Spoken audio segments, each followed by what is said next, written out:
পাৰপত্ৰ ভাৰতত প্ৰৱেশ সংশোধনী বিধি 2015 আৰু বিদেশী সংশোধনী নিৰ্দেশ 2015 নামৰ দুখন অত্যন্ত ভয়ংকৰ জাননী জাৰি কৰি নিৰ্দেশ জাৰি কৰি অসম বা ভাৰতবৰ্ষৰ পৰা যাতে কোনোদিন আৰু বিদেশী খেদিব নোৱাৰে, হিন্দু বাংলাদেশীসকলক যাতে খেদিব নোৱাৰে, তাৰ কাৰণে কেন্দ্ৰৰ বিজেপি চৰকাৰে এটা চিৰস্থায়ী ব্যৱস্থা কৰিছে। সেইকাৰণে অসমবাসী ৰাইজৰ প্ৰতি আমাৰ বিনম্ৰ আহ্বান, কেৱল নাগৰিকত্ব সংশোধনী বিধেয়ক 2016 বাতিলৰ কাৰণে আন্দোলন কৰিলে নহ'ব।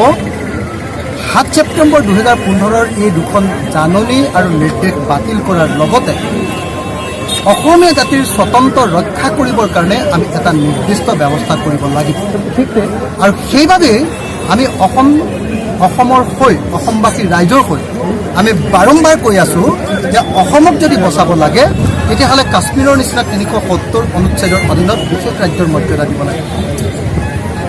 অসমক যদি বচাব লাগে তেতিয়াহ'লে কাশ্মীৰৰ নিচিনাকৈ 371 নাগালেণ্ডক দিয়া যি ব্যৱস্থা যে ৰাজ্যৰ সম্পদৰ ওপৰত অধিকাৰ, ৰাজ্যলৈ বাহিৰৰ মানুহ আহিব নোৱাৰাৰ অধিকাৰ, মাটি কিনা বেচাৰ অধিকাৰ কেৱল অসমৰ, এই যি ব্যৱস্থা 371 অনুচ্ছেদৰ জৰিয়তে যি ব্যৱস্থা দিয়া হৈছে সেইটো আদায় কৰি আনিব পাৰিলেহে অসমীয়া জাতি বাচিব পাৰিব। আৰু গতিকে অসমীয়া জাতিৰ ৰক্ষা কৱচটো হ'ল ভাৰতবৰ্ষৰ সংবিধানৰ 370 বা 371 অনুচ্ছেদটো। এইটো নুবুজাকৈ আমি কেৱল জাতীয় আৱেগত উঠলি থাকিলে নহ'ব। RSS বিজেপিয়ে যিটো কাম কৰিব খুজিছে অসমীয়া জাতিৰ স্বতন্ত্ৰতাটো শেষ কৰি ভাৰতীয় ৰাষ্ট্ৰীয়তাবাদক আমাক বিলোপ কৰি ভাৰতীয় ৰাষ্ট্ৰীয়তাবাদৰ লগত আমাক সম্পূৰ্ণৰূপে চামিল কৰি অসমীয়া জাতিৰ যিটো সক্ৰিয়তা সেইটো কমপ্লিটলি শেষ কৰি দিবৰ কাৰণে ব্যৱস্থা ল'ব খুজিছে। আৰু সেইকাৰণে আমি কৈছোঁ যে RSS বিজেপি অসমীয়া জাতিৰ কাৰণে আটাইতকৈ ভয়ংকৰ শক্তি।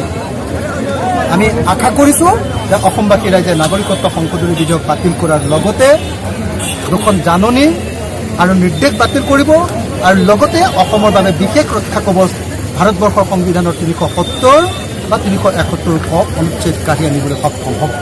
গতিকে সৰ্বানন্দ সোণোৱালে বাৰম্বাৰ আশ্বস্ত কৰাৰ যিটো নাটক কৰে সেইটো আশ্বস্ত কৰাৰ কোনো অৰ্থ মানে সৰ্বানন্দ সোণোৱালে আচলতে দুখন নাৱত দুটা ভৰি ৰাখিছে।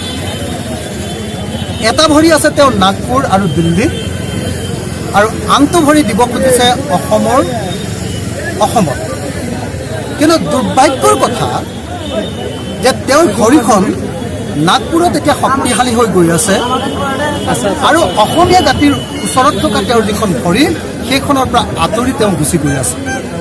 সেইকাৰণে বৰ দুৰ্ভাগ্যজনকভাৱে আমি জাতীয় নায়ক বুলি অসমীয়া মানুহে কোৱা সৰ্বানন্দ সোণোৱাল ডাঙৰীয়াই আপোনালোকে নিশ্চয় উপলব্ধি কৰিছে এতিয়া যে সৰ্বানন্দ সোণোৱাল ডাঙৰীয়াই এটা বাক্যৰ বাহিৰে আন একোকে ক'বলৈ সক্ষম নহয়।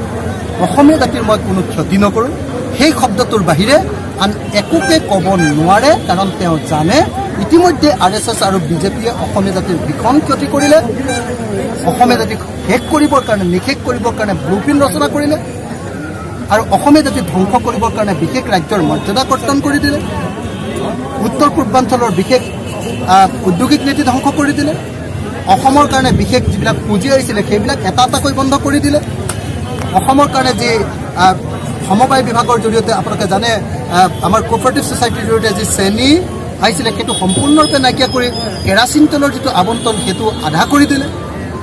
মুঠতে এফালৰ পৰা বিজেপি আৰু RSS চৰকাৰে আমাৰ অসমৰ বিৰুদ্ধে অৱস্থান গ্ৰহণ কৰিছে আৰু এতিয়া বিদেশী আনি অসমীয়া জাতিটোক চিৰকালৰ কাৰণে সংখ্যালঘু কৰিব খুজিছে, অসমীয়া ভাষাক দুৰ্বল কৰিব খুজিছে। আৰু সেই সময়ত আমাৰ মুখ্যমন্ত্ৰী সৰ্বানন্দ সোণোৱালে অসমীয়া জাতিৰ হৈ গৰজি উঠাৰ পৰিৱৰ্তে তেওঁ নাগপুৰ আৰু দিল্লীৰ ওচৰত মতদানক হৈ তেওঁ নিজৰ কেৱল গাদী ৰক্ষা কৰিবৰ কাৰণে চেষ্টা কৰিছে। আৰু সেইটোৱে এই সময়ত অসমীয়া জাতিৰ কাৰণে এটা ডাঙৰ ট্ৰেজেডি। NRC এতিয়া হিন্দু বিদেশীক বিজেপি চৰকাৰে ভাৰত সংস্থাপন কৰিব বিচাৰে, তেতিয়া সেই সময়তে দিল্লীত এটা অখ্যাত সংগঠনে NRCক লৈ বিভিন্ন ধৰণে মন্তব্য কৰিছে আৰু ৰাষ্ট্ৰসংঘৰ মানৱ অধিকাৰ আয়োগে উদ্বিগ্নতা প্ৰকাশ কৰিছে NRCখনক লৈ। এই সম্পৰ্কত আপোনাৰ কি মতামত? আমাৰ NRC যিহেতু 30 তাৰিখে ওলাব, এই সময়ত বৰ বিতৰ্কিত কথা আমি কোনেও কোৱা উচিত নহয়। গতিকে এটাই কথা কওঁ যে NRCত 71 চনৰ 25 মাৰ্চৰ আগৰ সকলো মানুহৰ নাম সোমাব লাগিব আৰু 71 চনৰ 25 পিছৰ সকলো মানুহৰ নাম কৰ্তন হ'ব লাগে। NRCক লৈ এতিয়াই ৰাষ্ট্ৰসংঘলৈ লৈ যোৱাৰ কোনো প্ৰয়োজন নাই। এয়া এটা ৰাজনীতি হৈছে, এই ৰাজনীতি বন্ধ হ'ব লাগে। NRCত যদি কিবা গণ্ডগোল হয় তেতিয়াহ'লে আমি প্ৰথমতে NRC কৰ্তৃপক্ষক ধৰিম, অসম চৰকাৰক ধৰিম, ভাৰত চৰকাৰক ধৰিম, সুপ্ৰিম কোৰ্টৰ ওচৰলৈ যাম।